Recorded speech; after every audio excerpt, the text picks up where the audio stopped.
c'est une star. Il va nous parler aujourd'hui d'une molécule qui est extrêmement subtile dans son mécanisme d'action et dans son efficacité, qui s'appelle la myrtazapine.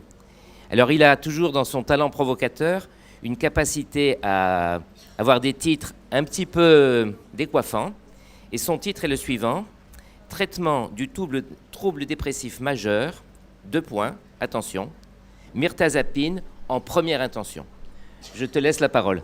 Merci beaucoup Philippe pour cette présentation très élogieuse et flatteuse. J'apprécie et j'accepte, je prends. Sans plus tarder, je remercie les laboratoires SAFE de m'avoir permis de m'exprimer sur cette belle molécule que j'affectionne particulièrement. Et merci pour cette belle organisation et surtout merci pour cette présence très amicale et chaleureuse. Donc sans plus tarder, cette présentation mettra en relief le débat clinique et diagnostique du trouble bipolaire, ainsi que les considérations thérapeutiques. Et entre-temps, je vais faire un petit passage historique pour situer la myrtazapine dans l'éclosion de toutes les familles d'antidépresseurs. Et une vignette clinique viendra illustrer en filigrane tout ce débat-là. Donc, brièvement, le trouble dépressif majeur est handicapant et sa prévalence est très élevée, au-delà de 15%. Il faut surtout noter une grande comorbidité anxieuse et somatique. Les IMAO et les tricycliques sont découverts fortuitement peu après la formulation de la théorie monoaminergique de la dépression. L'efficacité de ces produits est indéniable et reste la référence. Mais leur tolérance et leur dangerosité a fait naître plusieurs classes de médicaments, les IRS et les IRSNA. Le taux de rémission, cependant inférieur à 60%, nous laisse dubitatifs, ainsi que les délais retardés ont conduit les chercheurs à explorer d'autres voies, et c'est ainsi qu'est arrivée la voie noradrénaline antagoniste 5-HT spécifique, puis la voie mélatoninergique, glutamatergique et GABAergique. Donc je commence par la vignette clinique. Je ne voudrais pas vous encombrer, mais pour coller à la clinique et à la pratique quotidienne, j'ai choisi une observation que j'ai prise de ma consultation avant que la myrtazapine arrive sur le marché tunisien. Donc M. Mounir, âge 45 ans, marié, père de 2 enfants, enseignant, il consulte pour une humeur dépressive persistante depuis 3 mois. Il n'a pas d'antécédents personnels et familiaux, pas de tentative de suicide ni de troubles bipolaires. L'histoire de sa maladie est marquée par cette humeur dépressive, accompagnée d'une perte d'intérêt pour ses activités habituelles. Il décrit une fatigue constante, des douleurs du dos, une diminution de la libido, des difficultés de concentration, un sentiment de désespoir. Il rapporte également une anxiété d'endormissement avec des réveils fréquents. Il a perdu 5 kg au cours des 2 derniers mois à cause de crampes gastriques et de perte d'appétit. Il éprouve un sentiment de culpabilité. Il se fait beaucoup de soucis par rapport à sa famille. Il a des idées noires, des pensées récurrentes de mort, mais pas de projet de passage à l'acte. Le diagnostic est fait après l'examen mental qui montre un patient négligé, le visage triste et regard fuyant. Son humeur est dépressive, des affects restreints, un ralentissement psychomoteur et des difficultés de concentration. Les idées noires sont persistantes, mais sans motivation réelle, mais avec une motivation réelle de se soigner. Donc selon le DSM, le diagnostic posé est celui de trouble dépressif majeur, épisode modéré à sévère. Les diagnostics différentiels, le TAG, trouble anxiété généralisée, ainsi que trouble de l'adaptation avec humeur dépressive. J'avoue que ce diagnostic ne me satisfait pas beaucoup parce qu'il y a beaucoup de reproches à faire au DSM comme outil diagnostique.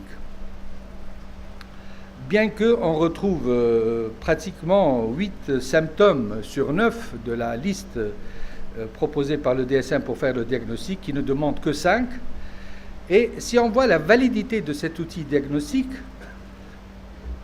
il y a cette étude qui est fait référence maintenant, qui a consisté à choisir 11 centres d'examen à travers les États-Unis et le Canada.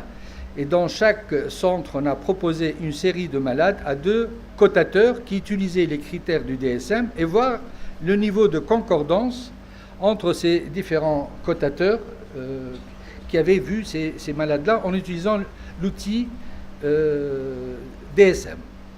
Alors, qu'est-ce qui ressort de cette étude? Il y a un certain nombre de maladies où ils sont tous d'accord, et c'est les bandes vertes. Ensuite, il y a un bon agreement, c'est-à-dire ils sont d'accord à un niveau assez intéressant et satisfaisant. Il s'agit de troubles bipolaires. Par contre, quand on arrive aux troubles dépressifs majeurs, on est à moins 0,28%, à 0,28%, c'est-à-dire que c'est très douteux comme diagnostic, comme outil utilisé pour faire le diagnostic de troubles dépressifs majeurs. Et c'est encore pire quand il s'agit du fameux trouble anxio-dépressif où c'est négatif, c'est-à-dire que personne n'a fait le diagnostic trouble anxio-dépressif en utilisant l'outil DSM. Donc, quand on sait que c'est cet outil-là qui est utilisé par les guidelines pour dire il faut donner telle ou telle molécule, partant d'un outil diagnostique si peu fiable, on peut se poser la question sur la validité des guidelines. Et ce qui, je propose d'avoir une lecture un peu dimensionnelle, c'est à la mode maintenant, la lecture dimensionnelle et pas catégorielle. On voit que les manifestations somatiques du trouble dépressif majeur sont beaucoup plus importantes, mais ils n'ont pas leur place dans le barème et les outils diagnostiques du DSM. C'est ainsi que l'insomnie se voit dans les 2/3 des cas, la perte de poids dans 40% des cas, les troubles sexuels dans 1/3 des cas, et tout ce qui est douleur musculo-articulaire de toutes les articulations, tous les muscles du corps, ils sont à peu près au quart des présentations de troubles dépressifs majeurs. Donc, c'est dire à quel point les manifestations somatiques sont aussi prépondérantes que sous-évaluées par l'outil DSM. On revient à notre cas clinique de Mounir, la conduite thérapeutique, la pratique courante, donc inspirée de certains guidelines, parce qu'il y a des guidelines qui stipulent qu'il faut commencer par des IRS, puis les IRS-NA, il stipule le recours en première intention aux IRS. C'est ainsi qu'il a été mis sous paroxétine alprazolam. Un mois après, pas d'amélioration évidente, l'insomnie persistait, l'aggravation de l'anorexie et apparition de nausées, des difficultés sexuelles compliquent la baisse de la libido déjà existante. Devant ces effets secondaires, il n'a pas été jugé utile de prolonger le traitement par la paroxétine. C'est ainsi qu'il a été mis sous venlafaxine à 150 mg par jour, associé à la quétiapine comme somnifère et orexigène. D'abord à 25 puis 50 mg jour, le sommeil s'était nettement amélioré ainsi que l'anorexie. L'humeur a commencé à se redresser après 3 semaines. Les difficultés de concentration et la fatigue s'étaient progressivement améliorées durant les semaines qui avaient suivi au prix de 225 mg de venlafaxine. Il a commencé à sortir de nouveau. Les effets secondaires digestifs ont diminué sans disparaître, les difficultés sexuelles ont persisté, d'autres effets sont apparus, céphalée et surtout émoussement affectif. Vous allez voir que les patients se plaignent beaucoup de l'émoussement affectif, donc c'est quelque chose qui est un effet secondaire non négligeable et il faut avoir l'écoute des patients qui s'en plaignent. On va discuter un peu ce choix thérapeutique. Alors, la paroxétine, c'est un IRS sédatif, certes, mais il a des effets digestifs et sexuels communs, mais peut-être plus marqués pour la paroxétine. Ils sont communs aux IRS, sans d'effet sur la fatigue ni les autres plaintes somatiques. La venlafaxine pour son effet noradrénergique nécessaire, mais seulement à dose conséquente. On oublie souvent de dire que la venlafaxine, c'est un IRS jusqu'à 150 mg par jour. Si on veut solliciter le turbo noradrénergique de la venlafaxine, il faut dépasser 150 mg par jour. Il y a besoin d'associer la quétiapine pour son effet anti-H1 comme somnifère et pour ouvrir l'appétit. Les benzodiazépines pour son effet anxiolytique, mais on connaît tous leur effet addictif. Les IRS et les IRS-NA entraînent, comme j'ai dit, un émoussement affectif, des effets digestifs, sexuels, céphalée et flash pour la venlafaxine. Autres effets potentiels, syndrome sérotoninergique et acathysie. Et enfin, syndrome de sevrage commun à la paroxétine et à la venlafaxine, qui sont les premiers antidépresseurs qui posent problème lors du sevrage de ces molécules. Alors, dans ce cas, quel profil pharmacologique pour ce profil clinique? Il y a besoin d'un effet antidépresseur majeur, actifs sur les signes physiques, qu'ils soient anxiolytiques, sédatifs, somnifères, sans effet digestif, ni sexuel, sans émoussement affectif. Quelle option aurait pu ou dû être proposée à la place des IRS et des IRSNA, interrogeant les bases pharmacologiques pour répondre à ces besoins spécifiques. Les bases neurobiologiques du trouble dépressif majeur sont la génétique, l'immuno-inflammatoire, la théorie immuno-inflammatoire, environnementale, mais c'est l'hypothèse monoaminergique de la dépression formulée dès les années 50 qui, bien que réductrice, reste encore retenue à ce jour et qui guide la recherche pharmacologique jusqu'à ce jour. Alors, je vais vous faire un petit bref rappel de l'apparition des différentes familles d'antidépresseurs. Les IMAO ont été découverts de façon fortuite quand on a soigné par l'INH les tuberculeux, et c'est comme ça que le marsilide, premier IMAO, est apparu. Il est inhibiteur de la monoamine oxydase A et B. On va voir à quoi ça sert ces inhibiteurs de la monoamine. Mais ils ont le fâcheux effet d'avoir des interactions médicamenteuses et alimentaires, surtout pour les IMAO-A. Les tricycliques, eux aussi, ont été découverts de façon fortuite. Lorsqu'on a voulu copier la chlorpromazine, le largactyle, on est tombé par hasard sur les imipraminiques. Ils ont un effet, bien sûr, anticholinergique, antimuscarinique, inhibiteur alpha-1 et antihistaminique, mais ils ont la fâcheuse manie d'entraîner des troubles de la conduction du rythme cardiaque parce qu'ils sont inhibiteurs des canaux calciques. Il s'agit toujours de sérendipité, c'est-à-dire de découvertes fortuites de choses qu'on ne pensait pas trouver, et c'est ainsi qu'est apparue la myoncérine en 1976. La myoncérine est une molécule qui est noradrénergique, antagoniste 5-HT, spécifique. Cette molécule a été conçue au départ pour essayer de trouver une autre clozapine, parce que le mécanisme d'action ressemble beaucoup aux antipsychotiques atypiques par leur effet antagoniste 5-HT. On a essayé de trouver une autre clozapine, clozapine antipsychotique, pas antidépresseur. Lequel clozapine a été inventé quand on a voulu trouver un autre imipraminique, on est tombé sur la clozapine. Et là, on a voulu mimer la clozapine comme antipsychotique, on est tombé sur un antidépresseur de nouveau. Donc, la myoncérine était supposée copier la clozapine sans ses effets sur la granulocytose. Manque de peau, on est tombé sur un excellent antidépresseur, mais qui avait l'effet d'être actif sur la crase sanguine. Donc, cette molécule exceptionnelle, qui, Philippe me dit qu'elle est toujours pratiquée en France, peut-être avec moins d'intérêt qu'il y a quelques années, elle date quand même de 1976, mais elle n'a pas eu la chance qu'elle mérite à cause de ses effets sur la crase sanguine. Donc, elle a petit à petit disparu, puis sont apparus les IRS. Ça a suscité beaucoup d'espoir. Depuis les années 87, ils sont mieux tolérés, mais moins efficaces. Puis sont arrivés, on s'est dit peut-être que parce qu'il n'y avait pas de ciblage des voies noradrénergiques, il y a eu les IRS-NA qui sont apparus en 93. Et donc, comme j'ai dit, à faible dose, 150 mg, ça reste quand même une dose moyenne, ils sont toujours IRS, sauf la duloxétine, on ne l'a pas en Tunisie, qui est IRS-NA depuis les plus faibles doses aux doses les plus élevées, mais la venlafaxine, qui, elle, est disponible en Tunisie, elle est IRS jusqu'à 150 mg, ce n'est qu'à partir de 150 mg qu'elle devient IRS-NA. Et, devant tous ces débats, le laboratoire qui a fabriqué la myoncérine a essayé d'améliorer la myoncérine pour garder les mêmes qualités pharmacologiques sans l'effet sur la crase sanguine, et c'est ainsi que la mirtazapine est arrivée en 1996. Donc, ce qu'il y a de commun aux tricycliques, aux IRS, aux IRS-NA, c'est qu'ils sont tous inhibiteurs de la recapture de la sérotonine et ou de la noradrénaline.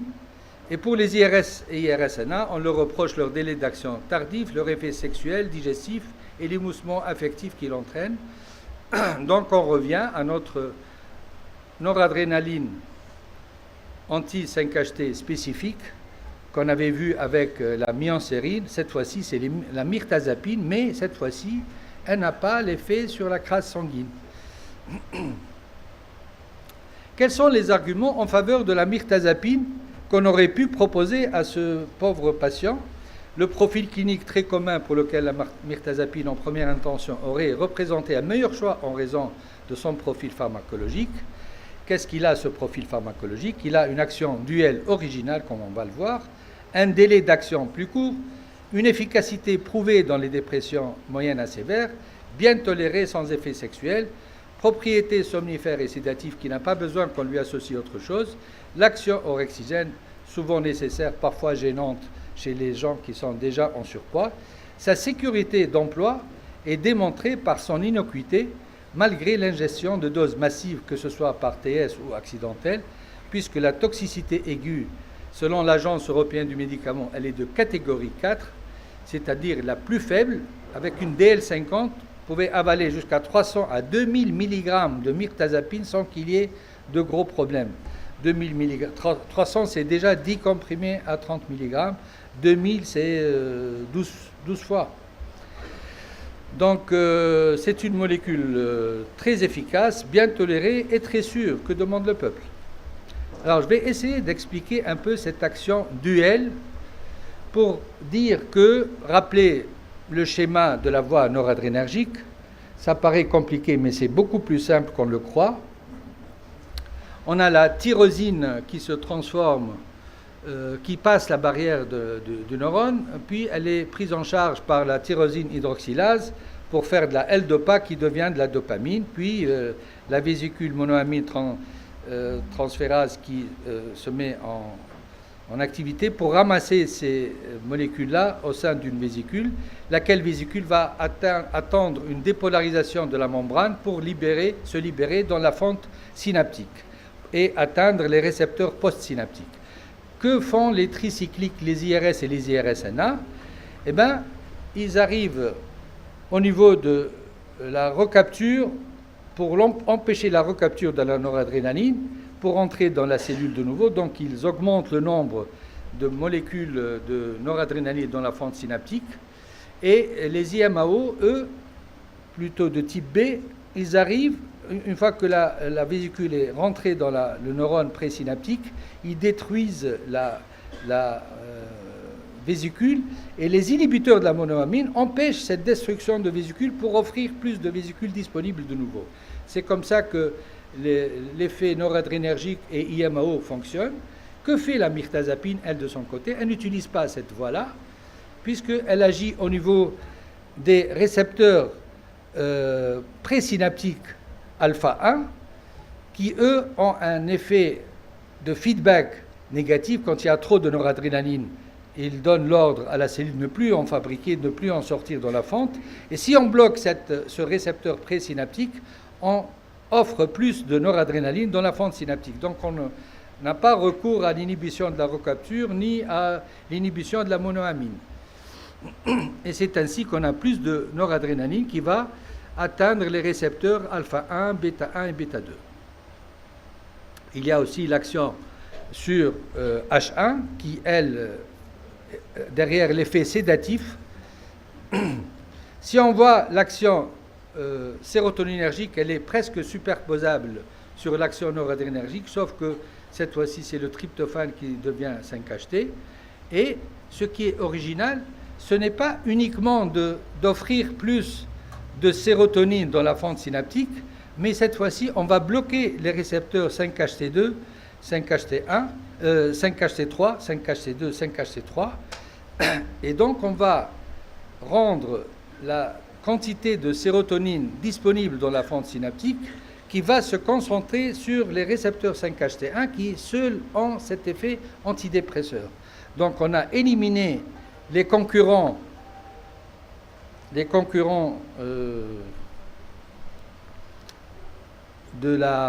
5-HT1, on a saturé tous les récepteurs 5-HT2, 5-HT3 qui, eux, consomment de la sérotonine aux dépens du 5-HT1 qui a le seul effet antidépresseur. Donc on favorise, et je vous rappelle que c'est ainsi que est conçue l'action antidépressive des antipsychotiques. Je vous avais dit qu'à l'origine, c'était une molécule prévue comme antipsychotique.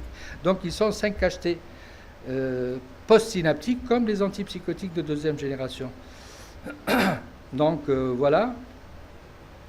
La mirtazapine, elle, bloque 5-HT2, elle bloque 5-HT3, et ainsi favorise plus, elle apporte plus de sérotonine pour 5-HT1 qui a son effet sur l'énergie et l'humeur.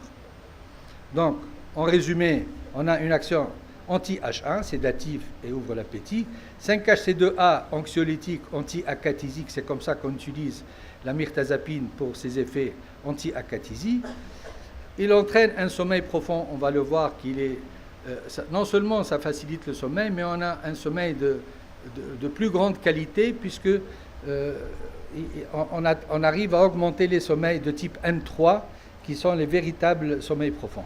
L'effet 5-HT2C, quand on bloque 5-HT2C, on améliore les fonctions sexuelles, mais on augmente aussi l'appétit. Quant à l'effet 5-HT3, il est derrière le mécanisme d'action de tous les traitements antivomitiques qu'on utilise en médecine interne, en médecine générale, en gastro. Quant à l'effet alpha-2, il agit, comme on l'a dit, sur les autorécepteurs, rendant beaucoup plus disponible la noradrénaline dans la fente synaptique. Mais il agit aussi, mais à un degré moindre, sur les hétérorécepteurs sérotonine. Donc, tout ceci permet de renforcer la stimulation 5-HT1A et son action antidépressive, et indirectement, ça augmente la dopamine dans le cortex préfrontal. Au total, on a plus de sérotonine et de noradrénaline, comme les IRS et IRS-NA, mais un meilleur ciblage des récepteurs postsynaptiques. Maintenant, je vais essayer d'expliquer comment fonctionne la molécule à différents dosages. Donc, si vous regardez bien l'affinité de la mirtazapine pour les différents types de récepteurs, en premier, nous avons l'effet anti-H1, puisqu'on a le taux le plus faible de la constante d'affinité. À 7,5 mg, on est anti-H1, c'est-à-dire on est sédatif. Puis vient l'effet 5-HT2A, 5-HT2C, 5-HT3. C'est là qu'on sollicite l'action sérotoninergique de la mirtazapine. Et à 30 mg, on passe à la noradrénaline. Vous voyez qu'on n'a pas besoin, comme pour la venlafaxine, d'augmenter sensiblement les doses pour atteindre l'effet noradrénergique. Ici, de 15 mg à 30 mg, on passe de effet sérotoninergique à effet dopaminergique, noradrénergique. Est-ce que si on continue à augmenter les doses, ça améliore, ça apporte plus d'effets? Il paraît que non. Les doses optimales, c'est autour de 30 mg. Si on augmente au-delà de 30 mg, il y a une petite baisse d'efficacité et plus de drop-out sous l'effet de la mirtazapine. Donc, il y a des pays où on autorise jusqu'à 60 mg, mais il faut accepter les effets secondaires. Et j'avoue que des fois, il m'arrive d'aller jusqu'à 60 mg. Quand je veux obtenir un effet dopaminergique, j'accepte les effets secondaires de la mirtazapine à ces doses-là, mais il est beaucoup moins sédatif par la même occasion. Mais on a tous les effets noradrénergiques qui apparaissent à ces doses-là. Et donc, on a une augmentation en puissance très rapide de 15 à 30 mg, mais au-delà, on est dopaminergique très vite. Mais les sorties d'études sont, comme le montre la deuxième courbe, sont plus importantes aux doses élevées. Donc, l'autre qualité principale de la mirtazapine, c'est qu'elle a un délai beaucoup plus rapide, comme le montre cette étude comparative. Entre différents antidépresseurs, la mirtazapine avait le délai d'action le plus rapide. L'efficacité et tolérabilité, et je vais me référer à la fameuse étude de Cipriani, qui a classé tous 21 antidépresseurs et dans lesquels la mirtazapine arrive en deuxième position après juste la mitriptynine, un tricyclique aux effets secondaires multiples et gênants, mais d'une efficacité redoutable. La mirtazapine arrive juste après. Puis, tous les antidépresseurs, IRS, IRS-NA, viennent nettement derrière.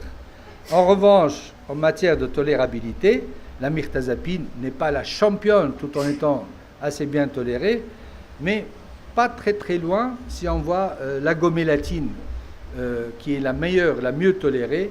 La gomélatine utilise les récepteurs mélatoninergiques pour obtenir l'effet antidépresseur.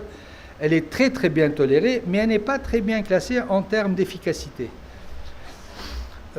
Tout comme les IRS, ils sont un peu mieux tolérés, mais pas aussi efficaces que la mirtazapine. Et là, puisqu'on a utilisé paroxétine et venlafaxine, j'ai souligné ces deux molécules-là pour montrer que la mirtazapine était mieux tolérée que la venlafaxine et un peu moins bien tolérée que la paroxétine. Les autres usages hors AMM de la mirtazapine, en premier, chef de file, l'insomnie, et je vais m'attarder un tout petit peu tout à l'heure, les troubles paniques, prophylaxie des céphalées de tension chronique, troubles anxiété sociale, état de stress post-traumatique, fibromyalgie, et comme j'ai dit, à très faible dose, il est utilisé dans les acathysies qu'on rencontre avec les agonistes partiels dopaminergiques. Pour l'insomnie, il y a une étude très intéressante que je trouve qui a comparé 50 mg de kétiapine versus 7,5 mg mirtazapine versus placebo.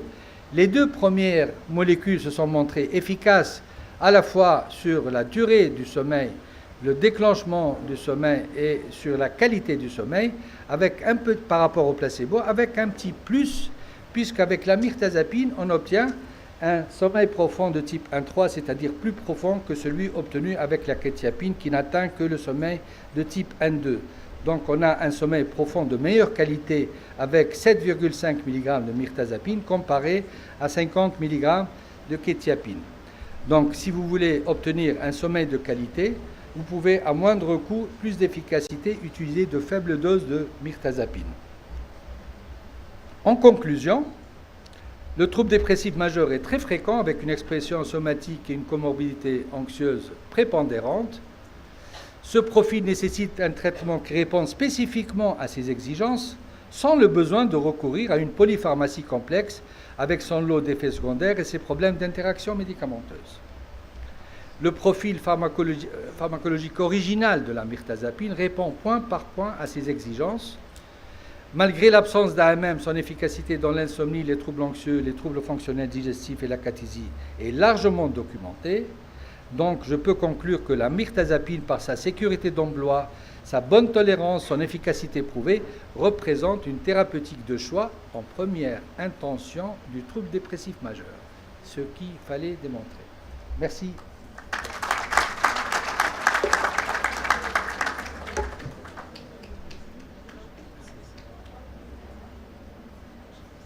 Merci Taïb pour ce tour d'horizon sur la mirtazapine et ses effets thérapeutiques. Mais aussi, vous avez quand même soulevé quelques limites, notamment concernant les effets secondaires. Maintenant, j'aimerais bien qu'on passe la parole à la salle. Comme ça, ils vont poser des questions, faire des commentaires, nous rapporter aussi leur retour d'expérience. Et c'est ça, cette rencontre. Je me rends service puisque tu m'évites les questions pièges de Philippe, mais non, je l'autorise à les poser. Je le savais, il était dans un petit coin, mais il prépare ses questions pièges. D'accord. Allez, je te les accorde. Allez, je n'ai pas peur, je vais affronter le monstre en pharmacologie. À toi la parole, Philippe. Non, la salle, d'accord, merci. Est-ce qu'il y a un micro à la salle? Kamel. Viens ici, on va te donner un micro. Viens.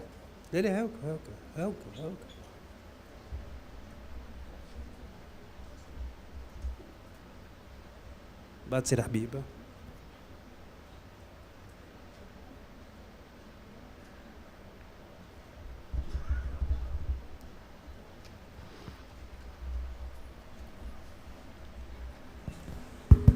Merci beaucoup, Dr Taïb. Ma question sur la place de la mirtazapine dans les dépressions bipolaires et les états mixtes. Et merci beaucoup. C'est la même place que les autres antidépresseurs. Les antidépresseurs ne sont pas les bienvenus dans les troubles bipolaires parce que leur mécanisme d'action ne correspond pas à la dépression, à la physiopathologie de la dépression bipolaire, quand ils ne sont pas délétères. Donc il n'a pas beaucoup sa place, d'autant qu'il est tellement puissant qu'il peut entraîner un virage autant que les IRSNA ou les tricycliques. Donc sa puissance d'efficacité dans le trouble dépressif majeur nous rend plus méfiants dans son utilisation dans les troubles de dépression bipolaire. D'autres questions? Merci, cher Amitaï, pour cette excellente présentation. Donc, comme d'habitude, moi, je vais parler sur le plan pratique. Moi, j'ai l'habitude de prescrire aussi en cas de les vomissements gravidiques, donc chez la femme enceinte. Donc, ça, il est très efficace, on peut l'utiliser. Et chez les vomissements induits par la chimiothérapie, donc en psycho-oncologie. Et ça, il est très efficace. Je ne sais pas, est-ce que vous l'utilisez dans ces indications? Est-ce que vous pouvez nous expliquer? Comme tous les médicaments qui sont antagonistes 5-HT3, c'est ainsi qu'on a en contrôle au niveau du cerveau le centre du vomissement et des nausées. Donc on bloque 5-HT3, on évite donc à chaque fois qu'il y a nausée, vomissement, que ce soit les cures de chimio ou chez la femme enceinte, on a cet effet-là qui bloque 5-HT3, qui empêche les vomissements et les nausées, et c'est très efficace.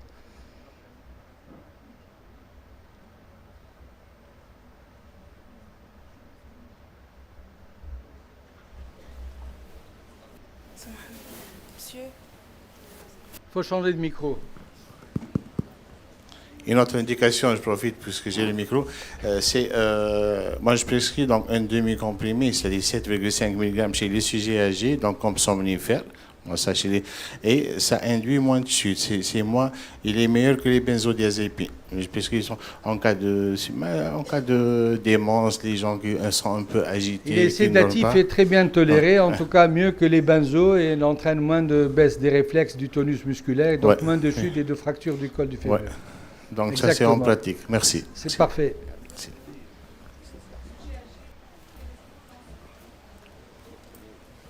Oui, bonjour. Merci, c'est Taïb. Quand on parle de troubles dépressifs majeurs, il faut peut-être rattacher aussi récurrente. Donc la récurrence est peut-être endogène ou pas. Moi, je pense qu'il faut essayer. Parmi les indices d'endogénécité, pour ne pas dire bipolarité, c'est la récurrence. La récurrence, d'accord. Attendez, la question. Donc, un préambule, bon, ça c'est... D'accord. Donc, tout trouble dépressif majeur doit être soigné et à la fin, effectivement, diminuer les doses et arrêter ou garder en prévention. Quand est-ce qu'on diminue les doses? Pourrait-on arrêter les tricycliques ou la métrazépine, etc. Et quand? Et effectivement, quand on arrête, effectivement, comment prévenir les rechutes éventuelles? Ou gardons-nous la mirtazapine pendant 2, 3, 4 ans et voir un peu comment... Et quelles sont les doses éventuelles pour éviter les récurrences et combien d'années, combien de temps? Merci. Très bien. Donc je retiens que ce sont deux questions. La première concerne la récurrence, ce qu'il faut en penser, endogénicité, exogénicité. Et parmi les indices, quand on n'a pas de signe pathognomonique de bipolarité, parmi les indices qui nous alertent sur la bipolarité potentielle, c'est le nombre d'épisodes. À partir de 5, on considère qu'on est dans le spectre des troubles bipolaires, unipolaires, mais c'est toujours bipolaire. Ce n'est pas l'espace pour discuter de cette dichotomie qui a été faite par le DSM-3 en 1980, où on a pris les formes unipolaires qu'on a mis avec les troubles dépressifs majeurs, et on a laissé que les formes qui faisaient à la fois manie et dépression, alors que selon Créplin, manie ou dépression faisait la maladie maniaco-dépressive. La récurrence dépressive, même après 10 épisodes, on peut toujours faire une manie. Donc la récurrence est un signe de bipolarité à venir. Point. Le deuxième point, ce qui était communément admis, c'est que quand il y avait plusieurs épisodes, on laisse l'antidépresseur.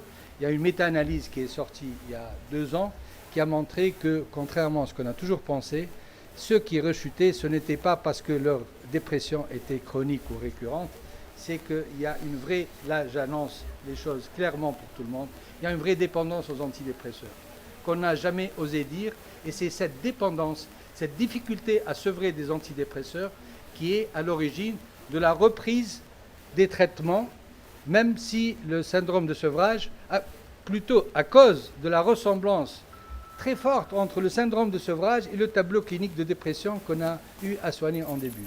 Donc, Les dépressions récurrentes, ce sont des sevrages mal réussis, plutôt que des récurrences de troubles bipolaires majeurs. Je ne sais pas si Philippe est d'accord avec... ça dépend. Réponse normande.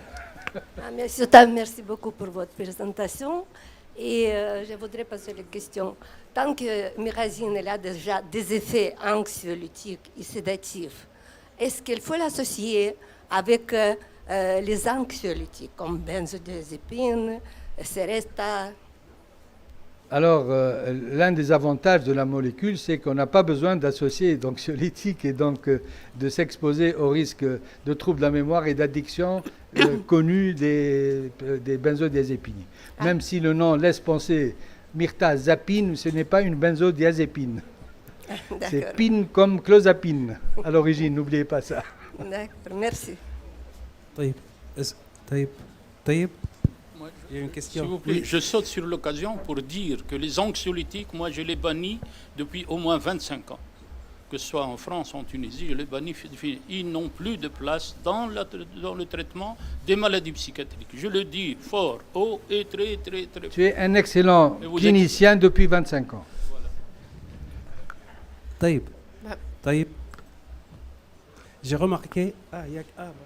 Vas-y. Ma question à moi, c'est par rapport à la prise en charge de la dysphorie prémenstruelle. Oui. Quel est l'antidépresseur qui serait le mieux adapté? Classiquement, c'est la fluoxétine. Classiquement. Mais quand on voit... Hein, Et on l'associe à Exact. quoi? pas besoin, elle se suffit à elle-même. Moi, je l'utilise 7 jours avant les règles et 5 jours après. Ça fait 10 à 12 jours, donc voilà, ou 5, ça dépend. Il y a des syndromes qui commencent très tôt, d'autres qui sont 3-4 jours. 5 jours en moyenne avant, 5 jours après. À quelle dose? Une gélule, jour. On n'associe pas la contraception ou bien vitamine Pourquoi D la contraception? Parce qu'il y a parfois des hormones qui sont indiquées, prescrites dans le syndrome prémenstruel déjà. Mais la contraception pour renforcer utilise l'effet. des hormones qui sont elles-mêmes pourvoyeuses de troubles de l'humeur. Donc pourquoi rajouter des troubles de l'humeur aux troubles de l'humeur? Donc pas de vitamine D, pas de La calcium. vitamine D, tout rien. le monde en a besoin. Il faut faire une vitamine D de temps en temps. Si on est en déficit, on compense. Mais pour le syndrome prémenstruel, la seule étude qui date de 99, une étude israélienne, qui a montré que c'est la fluoxétine qui marche.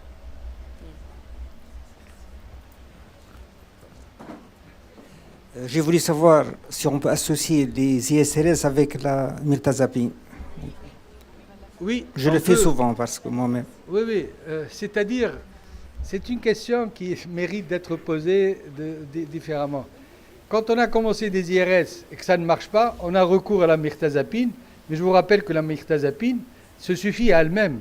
Elle vient corriger l'insuffisance des IRS, mais au lieu de donner un IRS, atteindre l'insuffisance et corriger par la mirtazapine, autant commencer par la mirtazapine d'emblée. Voilà le message. D'où le titre, première intention.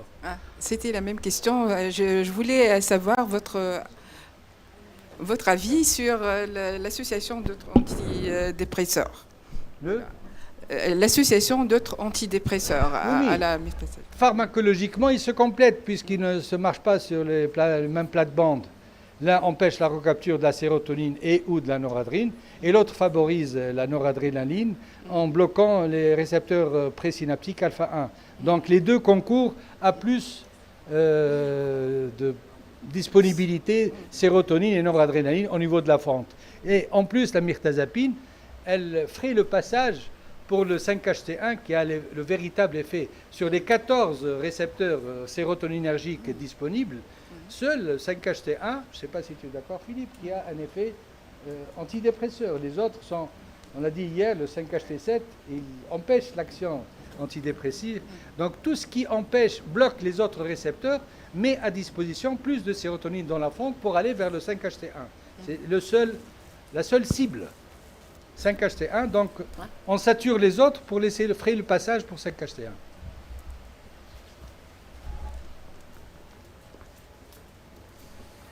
Donc merci pour m'avoir donné la parole. Donc, j'aimerais bien savoir, ou bien j'aimerais bien si vous validez ma conduite par rapport à une patiente qui souffre d'une insuffisance hypophysaire. Et donc, cette insuffisance hypophysaire, donc la patiente elle est suivie pour trouble bipolaire sous olanzapine et sous mirtazapine. Et donc, cette insuffisance hypophysaire a causé une hyponatrémie donc, profonde à 120. Donc, j'aimerais bien savoir, relation mirtazapine et hyponatrémie. Moi, j'ai gardé la mirtazapine. De toute façon, les IRS aussi ont le même problème avec l'hyponatrémie. Et il y a le fameux syndrome, comment on appelle ça le syndrome? Un vrai syndrome d'hyponatrémie qu'on voit aussi bien avec la mirtazapine qu'avec tous les autres IRS et leur accent sur l'hyponatrémie. Donc, mirtazapine ou les autres, ils ne font pas mieux, les autres antidépresseurs IRS surtout, ils ont le même effet. Donc, moi, je prendrais le problème à l'origine. Pourquoi donner un antidépresseur chez un bipolaire? C'est ça. À l'origine. Il y a d'autres solutions. C'est une contradiction.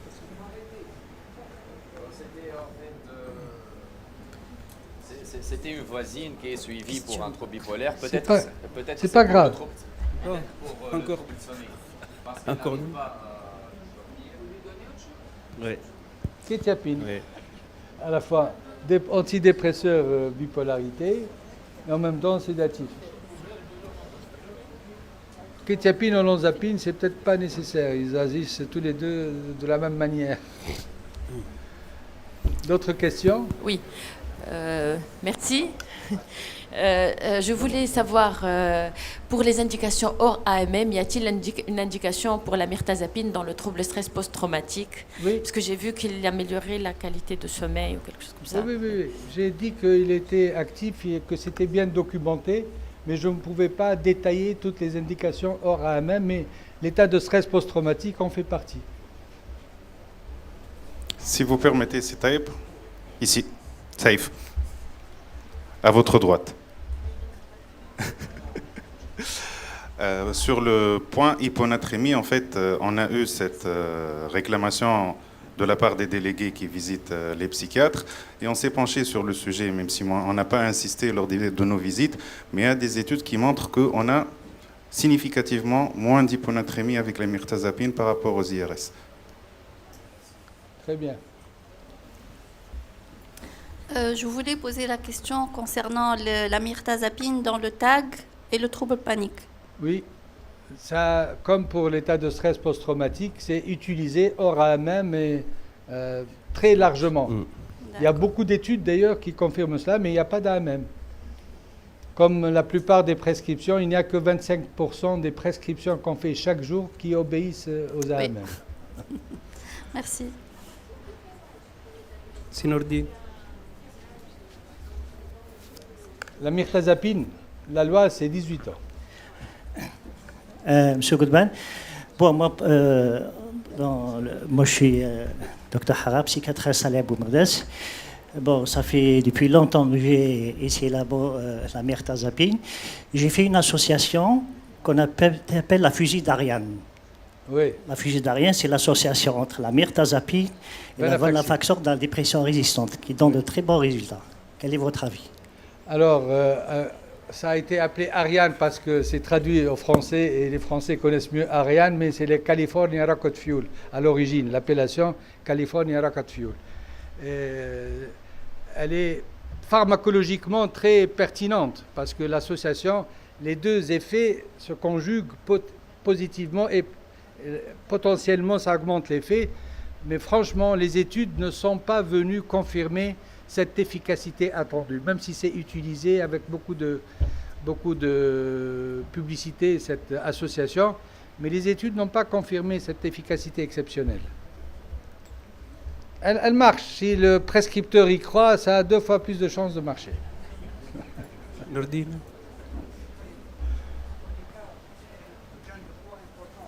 Oui. Bon, la mirtazapine n'est pas le meilleur choix. pour quelqu'un qui est en surpoids parce que par son effet anti-H1 et 5-HT2C, ça augmente le poids. Mais ça, c'est commun à tous les antipsychotiques de deuxième génération.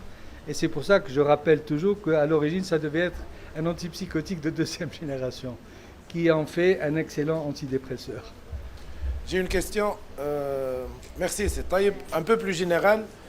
Comment vous expliquez que dans certains pays, la mirtazapine elle est prescrite réellement en première intention lors de l'épisode dépressif caractérisé, alors que dans d'autres pays, tels qu'en France, elle est plutôt déléguée à l'association, en particulier avec la venlafaxine, pour avoir plus d'efficacité.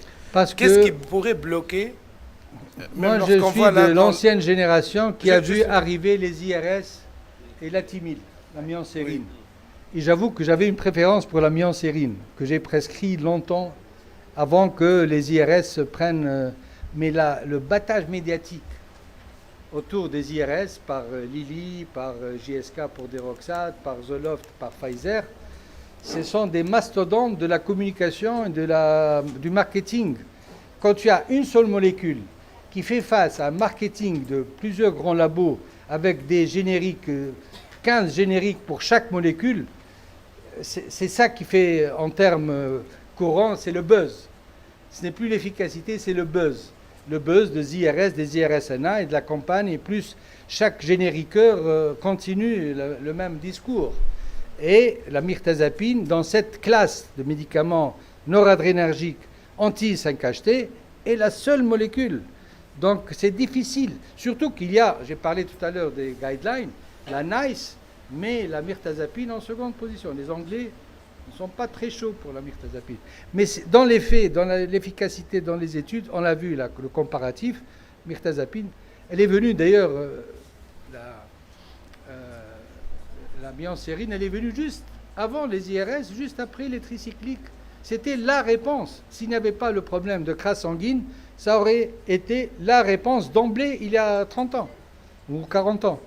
Pourtant, le Calmat a sélectionné 4 molécules, parmi lesquelles la mirtazapine. Il y a une ISRS. Elle a sélectionné, c'est-à-dire qu'il y a eu un choix de molécules qui étaient plus efficaces. Malgré ça, on observe une réticence, même au niveau des questions, on parle plus d'indications particulières, alors que réellement, c'est une molécule qui peut être prescrite en première intention, et en plus, c'est une molécule à laquelle on peut associer en cas de réponse partielle, facilement, pour obtenir une réponse. Oui, si on peut associer, ça ne veut pas dire qu'on ne devrait pas prescrire en première intention. Oui, oui. Et puis, il y a une étude qui a un peu faussé le débat, c'est l'étude de Stardet. Stardet qui ne classe la mirtazapine que très loin, derrière les autres. Il commence par les IRS. Et on sait qui est derrière l'étude Stardet. Merci. Voilà. C'est Taïb. En fait, est-ce que qu'est-ce que tu penses de cette constatation que j'ai faite? J'ai constaté que actuellement la mirtazapine, elle est associée pratiquement systématiquement dans toutes les ordonnances où il y a pour traiter une dépression. Est-ce que parce qu'il y a des patients qui sont déjà sous antidépresseurs et que ça marche moyennement, donc il y a une association. Alors je remarque que il n'y a pratiquement pas une ordonnance où il n'y a pas une association avec la mirtazapine. Et puis la deuxième, j'ai un retour d'une patiente qui a constaté des arthralgies pour laquelle elle a arrêté la mirtazapine. Alors, bon, j'ai consulté mon Vidal et j'ai vu que c'est vrai que c'est des effets secondaires qui sont constatés. Donc j'étais obligé. Et pourtant, elle m'a dit, dommage, parce qu'elle a essayé plusieurs antidépresseurs, ça a marché. Et je suis vraiment déçu à cause de ça. Et on a été obligé à revenir à un autre antidépresseur qu'elle a utilisé auparavant. Donc la chronologie d'apparition de la molécule sur le marché comme celui tunisien, elle est arrivée il y a combien, 3-4 ans. Les IRS existent depuis 30 ans. Donc on a plus de chances de voir tout le monde sous IRS ou IRSNA. Et quand ça ne marche pas, on dit tiens, puisque tout le monde dit qu'on peut associer. Mais si on voit les choses sous l'angle première intention, tu vas voir que beaucoup de gens sous mirtazapine n'ont pas besoin qu'on leur associe autre chose. Mais s'ils sont déjà, et comme j'ai dit, il y a une vraie difficulté à se débarrasser des IRS et des IRS-NA, dès que tu commences à le diminuer, il rechute, entre guillemets, il rechute, en fait c'est un sevrage, un signe de sevrage. Donc on se dit, eh ben, c'est que ça marche très bien, mais si ça ne marche pas suffisamment, je vais associer la mirtazapine. Et ce qu'il faudrait, c'est faire une étude comparative entre des naïfs qui n'ont jamais pris de traitement, les mettre sous mirtazapine et les comparer à des gens qui n'ont que des IRS. Là, on peut voir la différence. Mais si on prend des gens qui sont déjà sous IRS ou IRS-NA, on ne peut pas leur enlever. Ce n'est pas parce qu'ils sont très efficaces, c'est parce qu'on ne peut plus les enlever après 2-3 ans de prise de IRS ou IRS-NA. Et si le résultat n'est pas là, c'est là qu'on associe la mirtazapine. Ce n'est pas parce qu'ils sont indispensables, c'est parce qu'on n'arrive pas à s'en débarrasser. Maintenant, l'histoire de l'arthralgie, je n'ai pas de réponse. J'avoue que je n'ai pas. C'est possible, nous dit Philippe. Est-ce qu'il y a d'autres questions dans la salle? Ensuite, docteur Delèche. Donc, remercie. Sinon, par rapport aux interactions médicamenteuses avec la mirtazapine et donc le risque hémorragique, parce que j'avais un patient qui est atteint de lupus avec un cœur pulmonaire chronique, polypharmacie. Je voulais savoir s'il y a des interactions médicamenteuses avec la mirtazapine et le risque hémorragique, puisqu'il est sous double dose d'Enoxa, donc le matin et le soir. D'Enoxa? Oui. Ah ben, l'Enoxa, à lui seul suffit, le risque hémorragique. Non, mais en association avec... Parce qu'on sait que les ISRS peuvent donner c'est pas un ISRS, mirtazapine. Oui, est-ce que vous la travaillez à la pharmacovigilance? Non. Donc, est-ce qu'il y a un risque hémorragique avec la mirtazapine ou non? Et les interactions? Merci. Non. Mais c'est l'Enoxa qui est le seul potentiellement susceptible d'entraîner un risque hémorragique.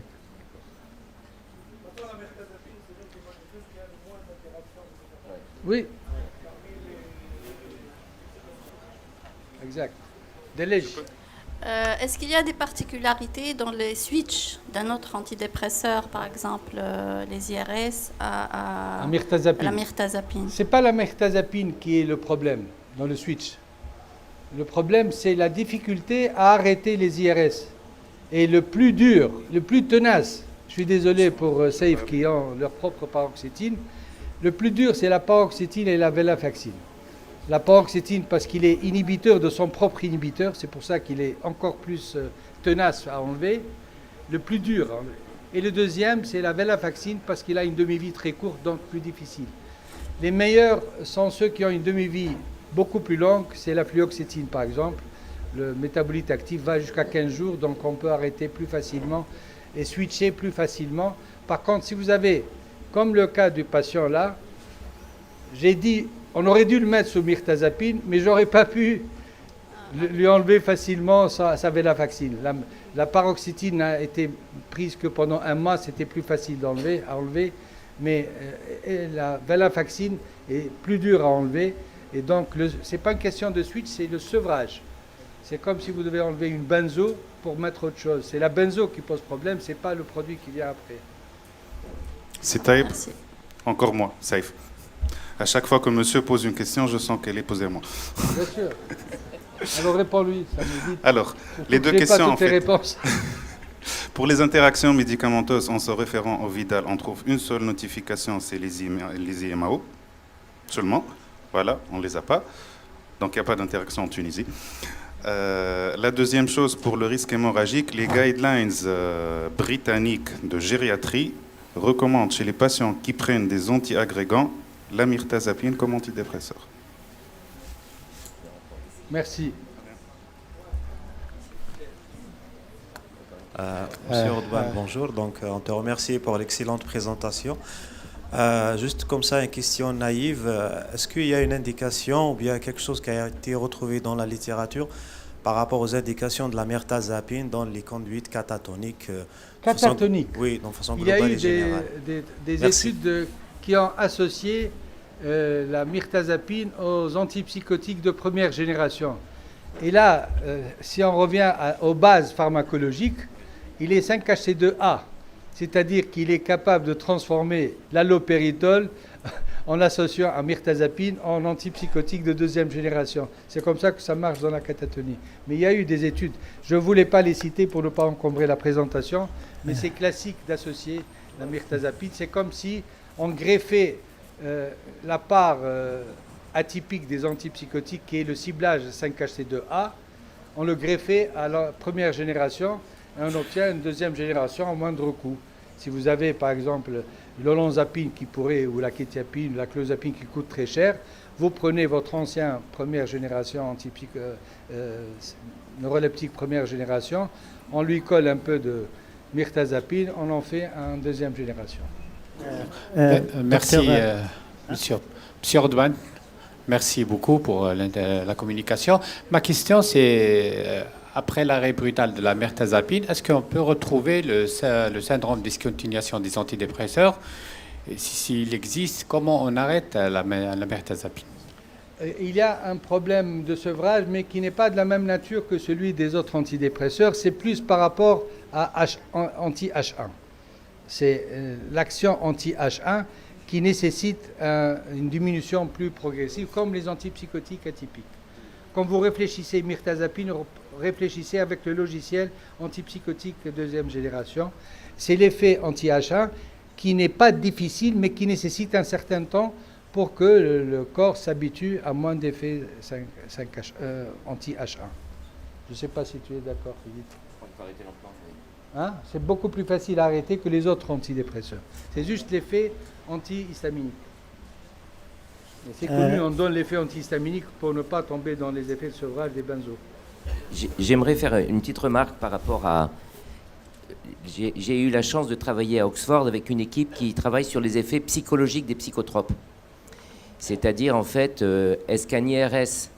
Donc, la collègue qui travaille à Oxford, c'est une collègue qui montre que sur des paradigmes de reconnaissance d'émotions sur le visage, la prise d'un médicament chez un sujet déprimé fait que la reconnaissance du visage neutre, considéré comme triste, redevient neutre.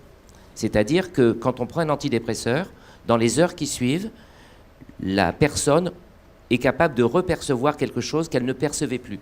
C'est-à-dire la capacité d'un visage, puisque c'est l'expression qui a été prise, qui est considéré comme triste alors qu'il ne l'est pas, de redevenir normal. Et elle montre que la personne reste déprimée en dépit du fait qu'elle corrige cette perception qui est plus juste.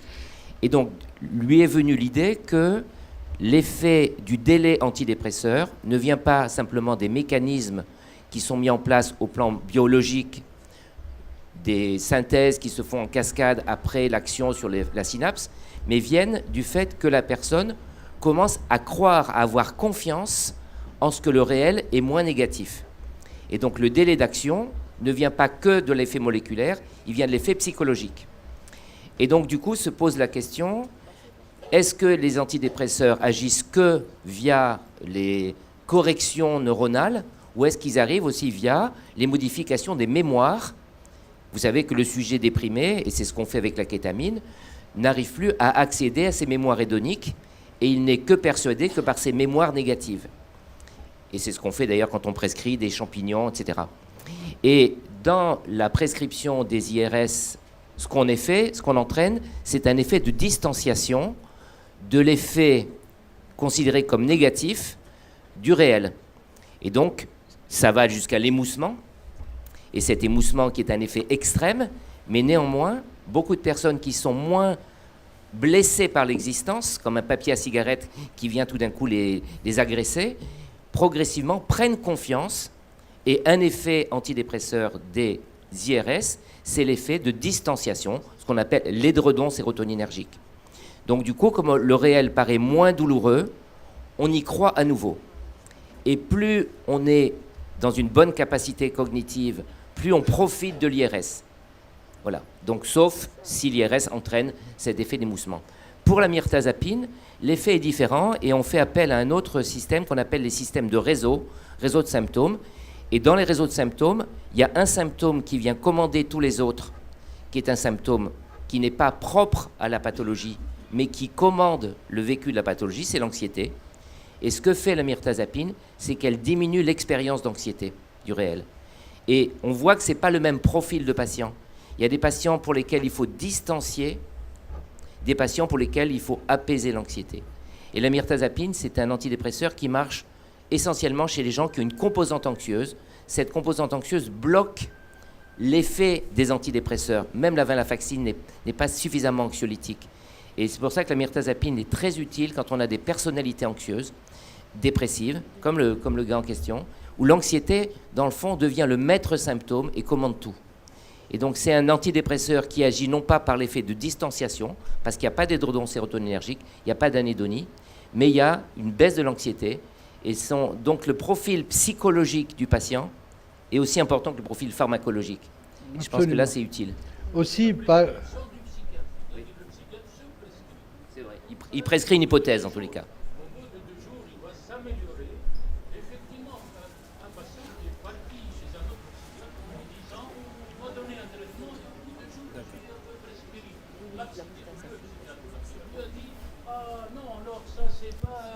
Un trouble comme ceci ou comme cela, ça, il faut arrêter et on va vous donner quelque chose parce que les antidépresseurs ne donnent leur action qu'au bout d'un mois, etc., etc. Et il a arrêté. J'apprécie beaucoup les explications de Philippe parce qu'il sait faire cette articulation psychologique et pharmacologique que je ne sais pas très bien faire. Je reste très collé aux molécules et aux circuits. Mais pour rester aux molécules et aux circuits, l'action 5-HT2A, elle calme l'amygdale, elle calme la voie noradrénergique. Et c'est comme ça qu'on obtient cette accalmie sans l'effet émoussement affectif. Est-ce qu'il y a une autre question, une dernière? Pardon. Allez. Docteur Rodman. La mirtazapine, est-ce qu'elle peut être prescrite en cas d'HBP, hypertrophie bénigne de la prostate? Oui, on n'a pas d'effet anticholinergique connu chez les tricycliques et chez la paroxétine qui est un petit tricyclique. Il ne faut pas oublier. Ouais. La paroxétine, c'est un petit tricyclique qui a son action anticholinergique. Donc, dans l'adénome prostatique, c'est pas bon. Donc, comme la mirtazapine n'a pas une grande affinité ou pas du tout pour les récepteurs cholinergiques, elle n'a pas d'effet anticholinergique, donc on peut la prescrire. On peut la prescrire. D'accord. Merci. Donc je pense qu'on peut clôturer cette séance. On sait tous sur la mirtazapine et qu'il faut prescrire en première intention. D'accord. Okay. Bien. Alors je vous invite, si vous voulez bien, à la conférence de clôture.